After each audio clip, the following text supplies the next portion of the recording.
Hai, Assalamualaikum dan selamat sejahtera to all my viewers di sebelah sana. Awak masih lagi setia bersama eTution Channel dan saya adalah Mr. Ahmad.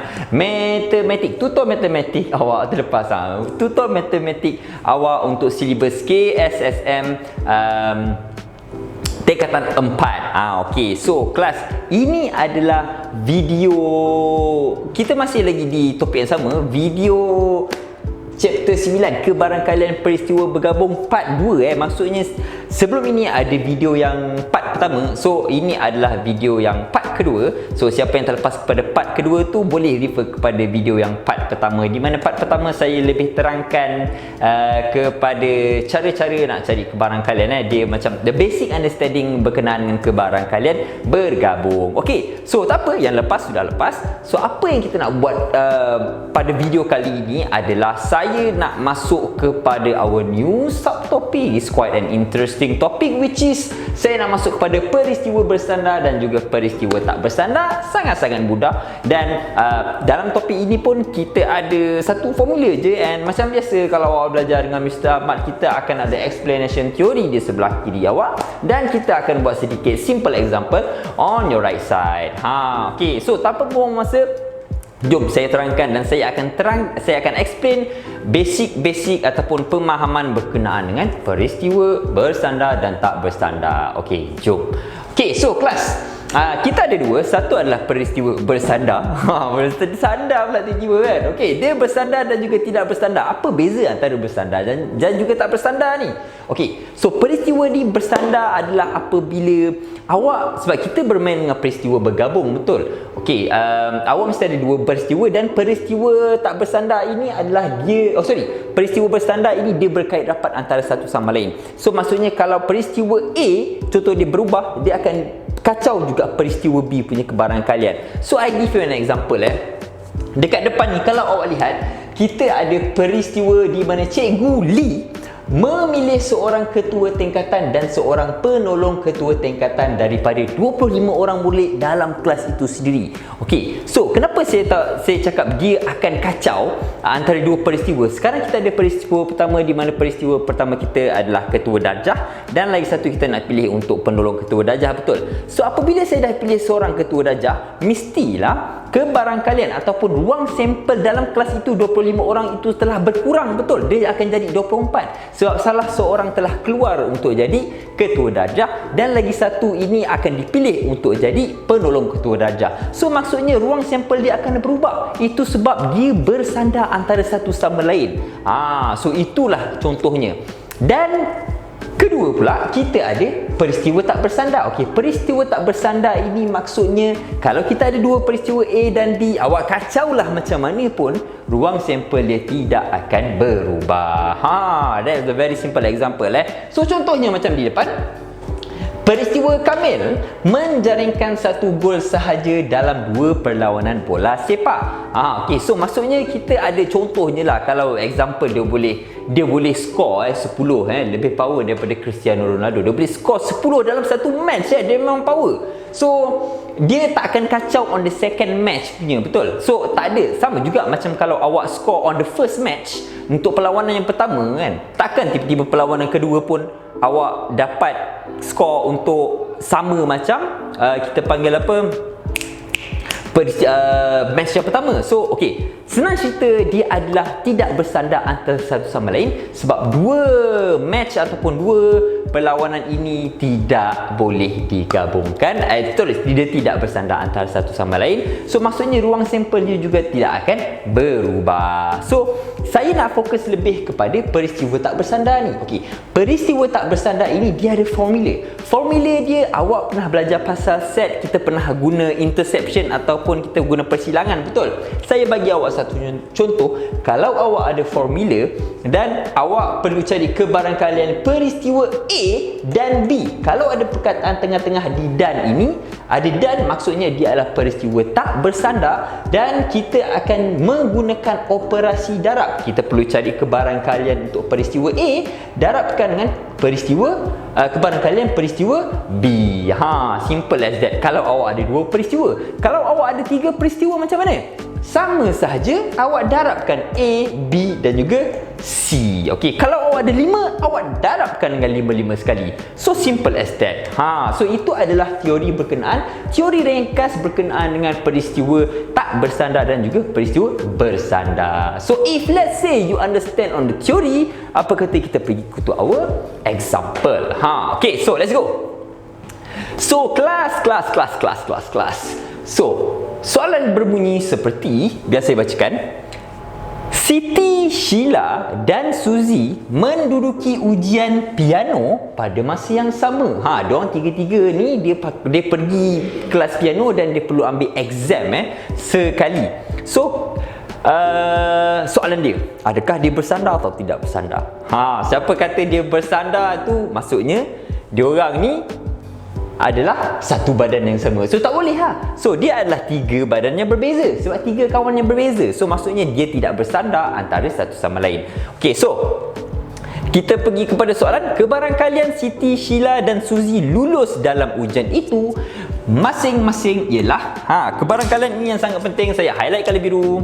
1/7, 3/4 dan juga 4/5. Untuk Siti, Sheila dan juga Suzy, itu adalah dia punya kebarangkalian untuk lulus. Okey, so kalau awak nak cari kebarangkalian untuk gagal, kira sendiri. Okey, so sekarang ni hitung kebarangkalian bahawa ketiga-tiga orang lulus dalam ujian, dan soalan B adalah ketiga-tiga orang itu gagal dalam ujian itu. Okey, so dia menemui kegagalan untuk soalan B ini. So macam mana kita nak kira itu, sebenarnya sangat-sangat mudah. So let's go to the jalan kerja. Okay, so kelas, kita pergi on the A first. Okay, ketiga-tiga orang lulus dalam ujian. So untuk awak nak cari kebarangkalian, awak nak tahu menggunakan formula ini, saya pernah ajar video yang sebelumnya yang kita akan ada 3 cara untuk cari kebarangkalian, betul? Okey, dan pada kali ini saya lebih suka, saya punya favorite adalah sebenarnya teori pokok tu, teori ranting, di mana awak boleh nampak keseluruhan kebarangkalian yang akan berlaku. Saya akan tunjuk awak. Okay, so let's draw a tree, a probability tree. Okay, so sekarang ni kita ada Siti, Saleha dan juga Suzy. Okay. Okay, so kita macam mana? Saya ada ruang ke tak ada ruang? Sekejap saya tengok ada ruang ke tak ada ruang.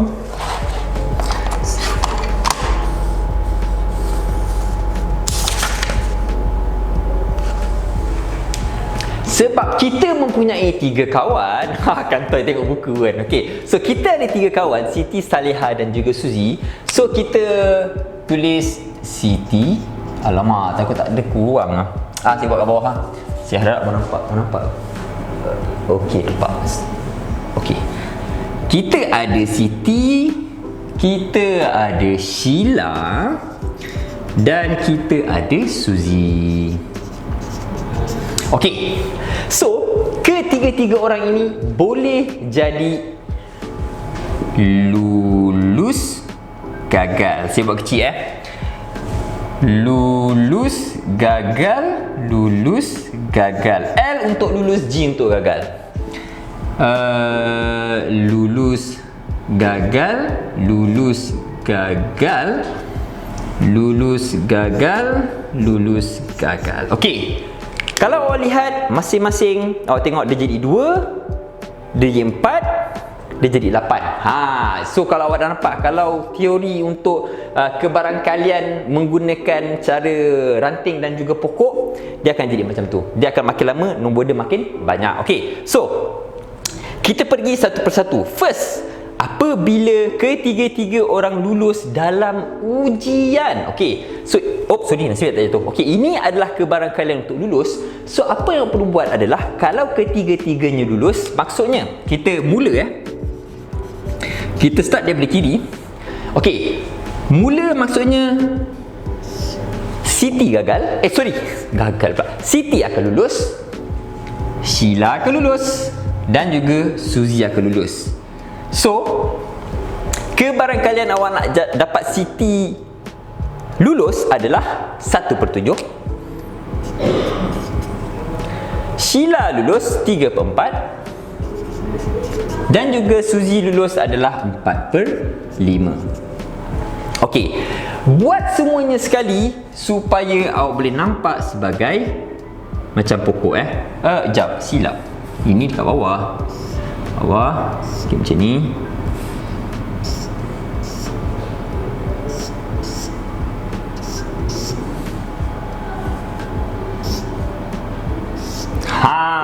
Okey. So, saya dah ada saya punya pokok dah sekarang. So, sekarang apa yang lagi satu? Apa yang kita buat adalah kita perlu isi lulus dan juga gagal. Okey.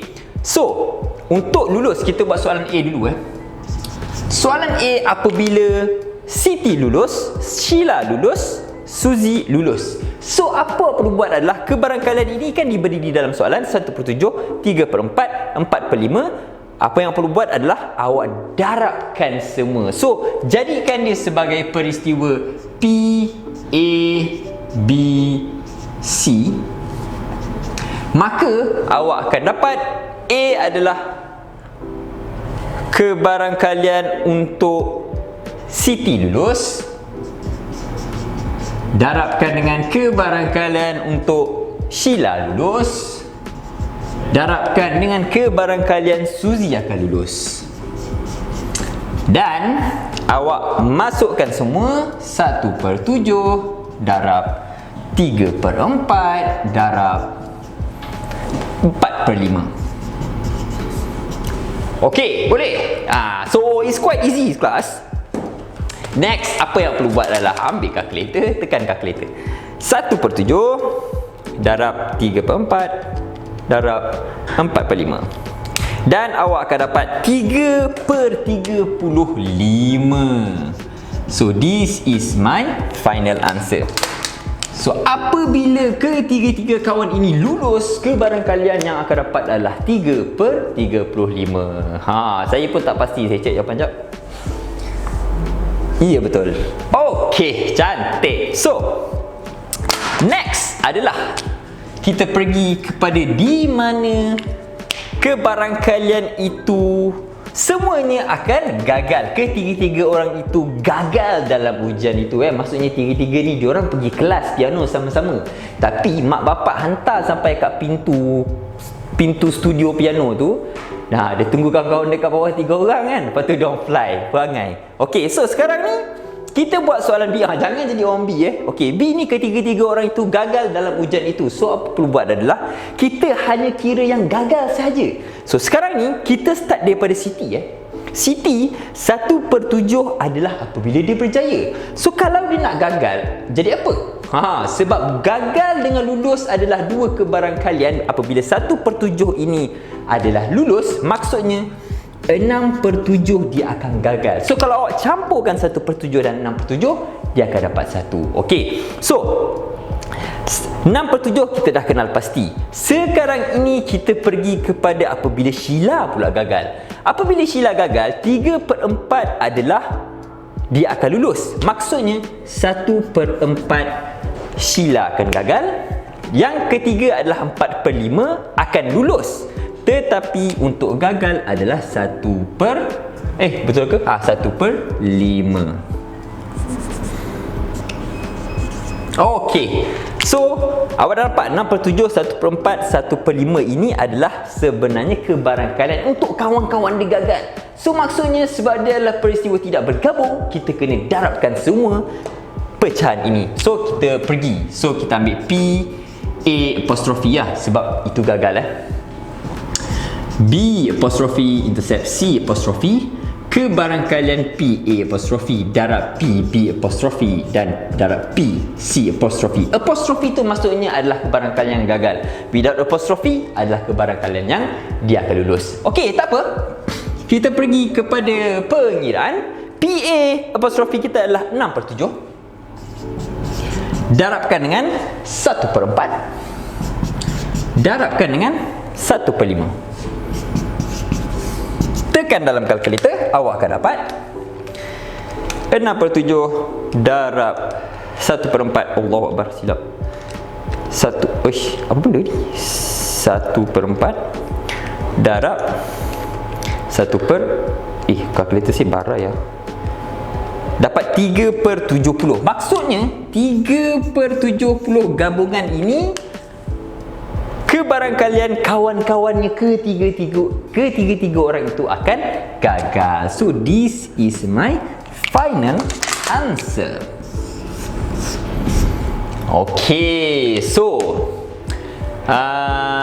that's it. Kita dah penghujung kepada kita punya video. Dan sebelum saya wrap up, saya akan buat summary apa yang kita dah belajar pada video kali ini. Okay, so bila awak klik je video saya, awak akan nampak saya terangkan teori-teori di mana kita ada peristiwa bersandar dan tidak bersandar. Dan selalunya peristiwa bersandar dan tidak bersandar dan tidak bersandar ini kita lebih fokus kepada tak bersandar, di mana apabila tak bersandar kita menggunakan formula interception. Okey, dan perkataan yang digunakan adalah dan. Maksudnya kalau awak ada dua peristiwa, awak kena darabkan dengan dua peristiwa. Kebarangkalian A dan B darabkan. Kalau awak ada sampai 3C, awak darabkan A, B dan C. Okey, so daripada sini, daripada soalan saya dah terangkan ke awak adalah macam mana awak nak dapatkan kebarangkalian gagal dan juga lulus. Apabila awak ada lulus 1/7, awak kena tolak. Yang selebihnya adalah awak akan gagal. So maksudnya gagal awak adalah 6/7. Sama juga dengan kalau 3/4, gagalnya adalah 1/4. Kalau 4/5 berjaya, 1/5 itu adalah gagal. So lebih mudah untuk awak lebih mudah untuk awak nampak kebarangkalian ini dalam satu gambar rajah apabila awak guna teknik pokok. Dan apabila awak guna teknik pokok, awak boleh nampak kawan-kawan awak lulus. Kawan-kawan Siti, Sheila dan juga Suzy, kalau semua lulus, awak boleh dapatkan. Kalau ada yang gagal, lulus dan gagal, awak boleh pergi macam tu, faham? Awak boleh pergi snake dan awak boleh cari kebarangkalian yang lain. Kalau kawan ada yang lulus dan ada yang gagal. So soalan ini sebenarnya mudah, di mana semua kawannya lulus dan semua kawannya adalah gagal. Tetapi dalam soalan exam tidak semudah macam ni. Dia lebih kepada lulus, gagal dan lulus. Ada yang gagal dan terus gagal selama-lamanya. Itu memang kawannya rosak. So ada yang gagal, lulus dan sentiasa lulus. Dia dah berubah. So awak nampak kebarangkalian yang berlaku dekat sini awak boleh buat kalau awak ada teknik pokok ini. Dia lebih mudah. Okay, so class, if let's say you like my teaching, if let's say awak faham apa yang saya ajar di depan dan awak suka saya ajar di depan, teknik-teknik saya amat memudahkan awak, please click like. And if let's say awak nak tanyakan soalan-soalan pun, awak boleh pergi ke comment section. Dan kalau saya nak improve on my teaching, awak tak suka cara saya ajar dan saya boleh improve lagi, please put a comment also so that I can improve from time to time. Okay, dekat bawah description kita pun sebenarnya ada kita punya Instagram, kita punya Facebook e-tuition, kita punya Twitter e-tuition dan kita punya website e-tuition. Awak boleh go and have a visit dan awak boleh dapat macam-macam video pembelajaran inside our website. Okay, so that's it for video kali ini. So minggu depan kita akan masuk kepada subtopik yang lain untuk untuk kebarangkalian peristiwa bergabung. I'll see you guys on the next video. Bye bye.